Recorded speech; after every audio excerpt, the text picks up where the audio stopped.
అందరికీ నమస్కారం. ఈ వీడియో చూసే ముందు జై శ్రీరామ్ అని కామెంట్ చేయండి. పంచాంగం ప్రకారం శ్రావణ శుక్రవారం ఆగస్టు 16వ తేదీ ఈ రోజున వరలక్ష్మి వ్రతాన్ని ఆచరిస్తారు. ఈ రోజున సింహరాశిలో పూజా సమయం ఉదయం 5:57 నుంచి 8:14 వరకు ఉంటుంది.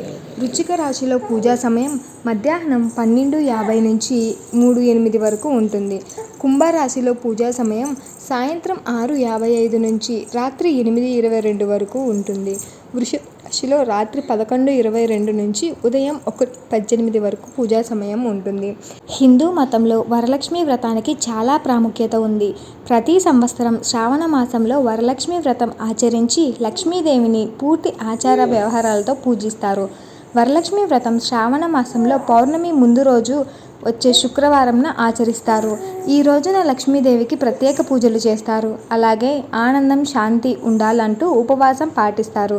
దక్షిణ భారతదేశంలో ఈ పండుగను ఎంతో ఉత్సాహంగా జరుపుకుంటారు. మహిళలు తమ కుటుంబ సభ్యుల జీవితము సంతోషంగా ఉండాలంటూ చేసే ఈ వరలక్ష్మి వ్రతం రోజున ఈ చర్యలను అనుసరించండి. వీటిని చేయడం వలన ఇంట్లో ఎప్పుడూ డబ్బుకు లోటు ఉండదు, ఇంట్లో ఐశ్వర్యం ఉంటుంది. వరలక్ష్మి వ్రతం కోసం పరిహారాలు ఏంటంటే, ఐశ్వర్యానికి దేవత అయిన లక్ష్మీదేవిని పసుపు కొమ్ములతో ఇష్టపడుతుంది అంటారు. అటువంటి పరిస్థితుల్లో వరలక్ష్మి వ్రతం రోజున ఉదయం స్నానం చేసి లక్ష్మీదేవిని పూజించి లక్ష్మీదేవి పాదాల వద్ద 11 పసుపు కొమ్ములను సమర్పించండి. కొంత సమయం తర్వాత గవ్వలను ఎర్రటి గుడ్డలో కట్టి వాటిని అల్మారాలో లేదా భద్రంగా ఉంచండి. ఈ పరిహారాన్ని చేయడం వల్ల సంతోషం, ఐశ్వర్యం, సంపదలు పెరుగుతాయని నమ్ముతారు. ఎవరైనా జీవితంలో ఆర్థిక ఇబ్బందులను ఎదుర్కొన్నట్లయితే వరలక్ష్మి వ్రతం రోజున లక్ష్మీదేవిని పూజించాలి. ఈ సమయంలో లక్ష్మీదేవికి కొబ్బరికాయను సమర్పించండి. అంతేకాకుండా ఇలా చేయడం వల్ల ఆర్థిక సమస్యలు దూరమై ఆర్థికంగా లాభపడే అవకాశాలు ఉన్నాయి. అప్పుల బాధ నుంచి బయటపడేందుకు వరలక్ష్మి వ్రతం రోజున తీసుకునే చర్యలు మేలు చేస్తాయి. ఈ రోజున లక్ష్మీదేవిని, విష్ణుమూర్తిని నియమనిష్ఠులతో పూజించండి. ఈ సమయంలో లక్ష్మీదేవికి బియ్యం, బెల్లంతో చేసిన పాయసాన్ని నైవేద్యంగా పెట్టండి. ఇలా పూజించడం ద్వారా సాధకుడు రుణ విముక్తి పొందుతాడని నమ్ముతారు.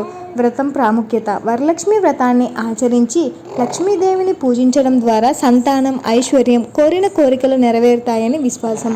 వరలక్ష్మి ఉపవాసము ఉండాలి అంటే ఉదయాన్నే శుభ సమయంలో ఇంట్లో శ్రీ యంత్రాన్ని పఠించండి.